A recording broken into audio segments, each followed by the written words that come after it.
जो लोक कल्याण के कार्य कर सके। ये संविधान की मूल आत्मा है। जी जी मास्टर स्टार जी बोलिए मास्टर जी। दुनिया बमों के दौर से आगे गुजर गई और हम लोहा ढूंढते रह गए तलवार के लिए। बड़ा सोचनीय विषय है, बड़ा गंभीर विषय है, जहां शोषण के विरुद्ध जो शोषण के विरुद्ध जो अधिकार है, जहां कमजोर और दबे कुचले लोगों को न्यायिक और समानता का जो अधिकार देता है।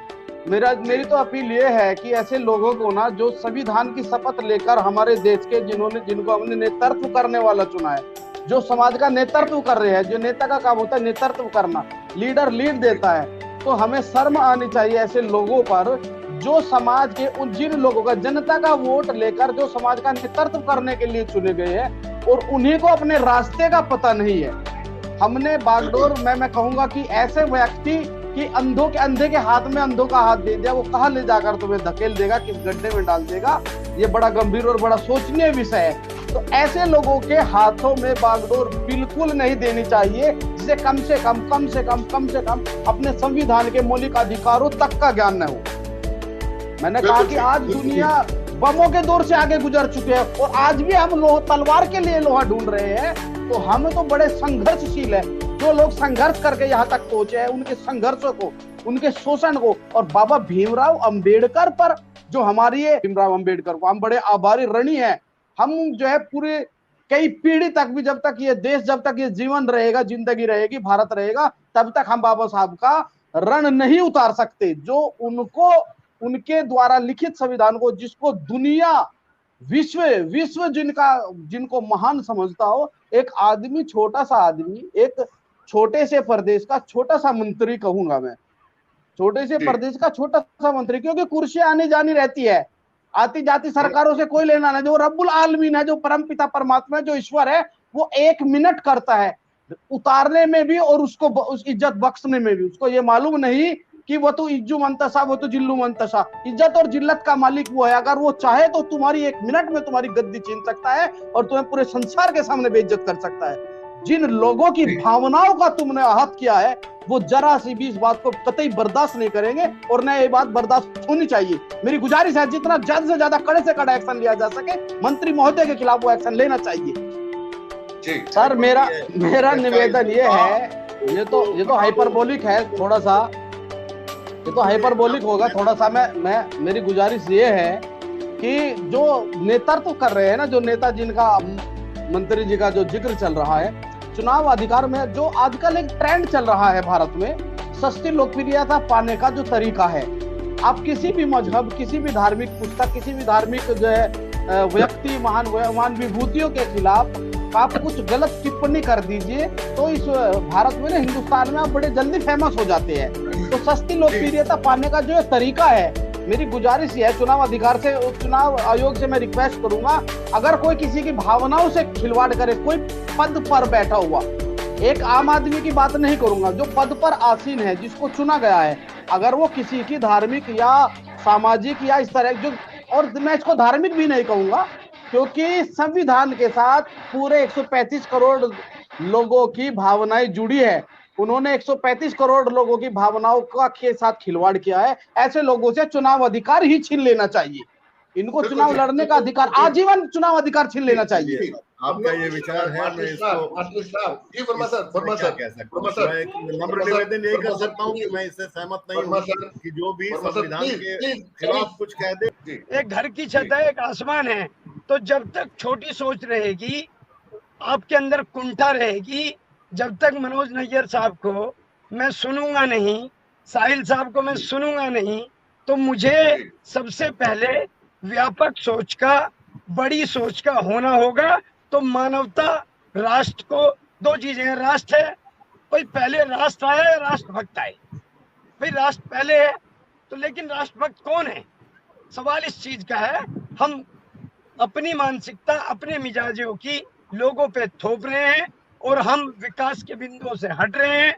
सबका साथ, सबका विकास तभी संभव है जब सबका विश्वास हो, और सबका विश्वास रचना से होगा। धर्म का मामला निजी हो सकता है, लेकिन विकास का मामला सबका है।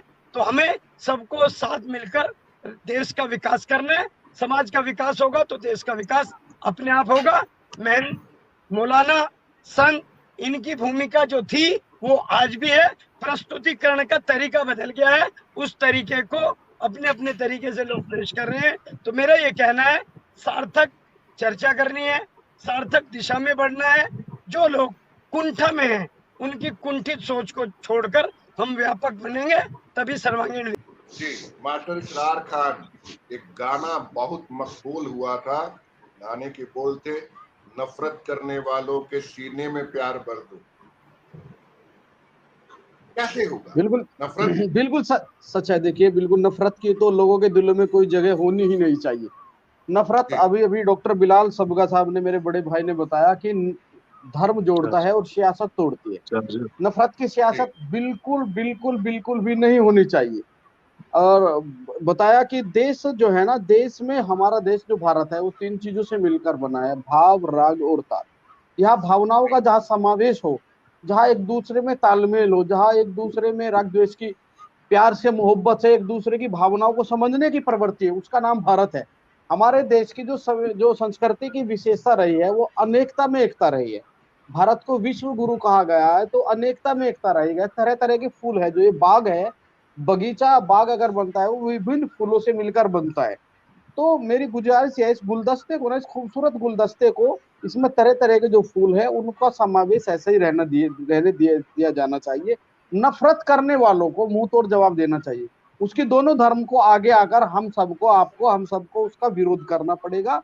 जो नफरत फैला रहा है उसका विरोध कर, उसका सामाजिक, आर्थिक, उसका सामाजिक और राजनीतिक दोनों तरीके से उसका बहिष्कार करना पड़ेगा। क्योंकि जब तक इन लोगों का, नफरत फैलाने वाले लोगों का, जब तक हम खुद, देखिए, समाज में बुराई इसलिए ज्यादा नहीं बढ़ती कि समाज में बुरे लोग ज्यादा है। अगर आप देखेंगे परसेंटेज बुरे लोगों का बेहद कम है, 1 या 2% बुरे लोगों का परसेंटेज है। समाज में बुराई इसलिए ज्यादा बढ़ती है कि अच्छे लोग पहल नहीं करते बुराई को खत्म करने की। तो अच्छे लोगों को आगे आना होगा।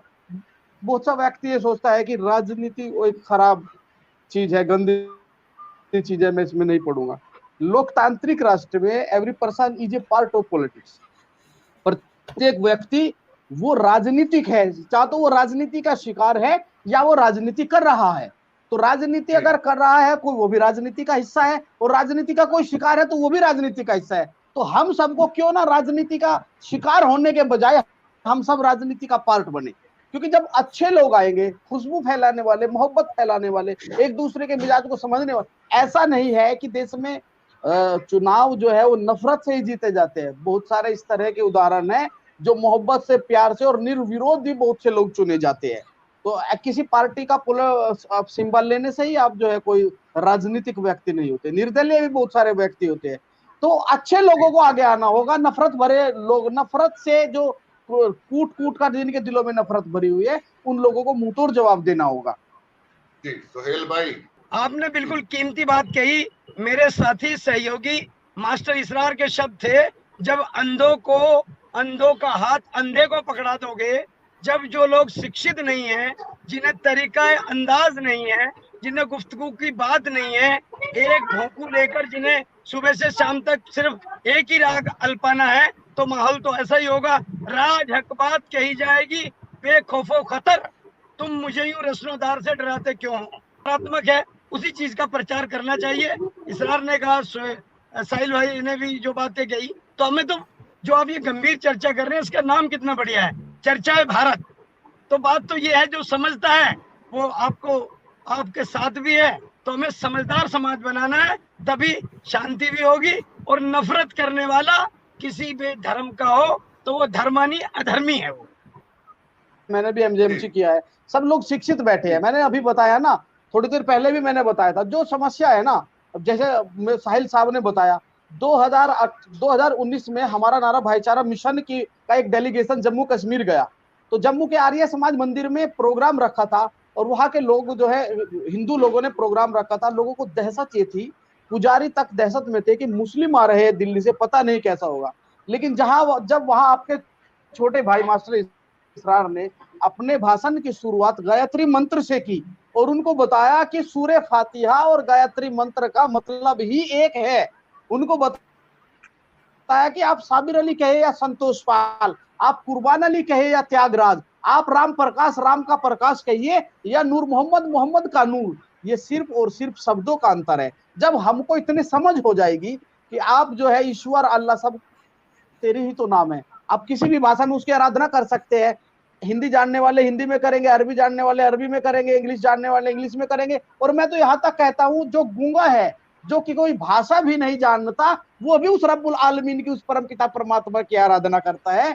क्योंकि जो ईश्वर है, अल्लाह है, वो किसी भाषा का मोहताज नहीं है। वो दिलों की बात को सुनता है, वो जबान की बात को नहीं सुनता। तो इसलिए मेरी गुजारिश ये है कि देश में ज्यादा से ज्यादा शिक्षा का, तालीम का प्रचार प्रसार होना चाहिए। दिलों की बात तो ये है ना कि सबकी जी जी जी, दिलों की प्यार,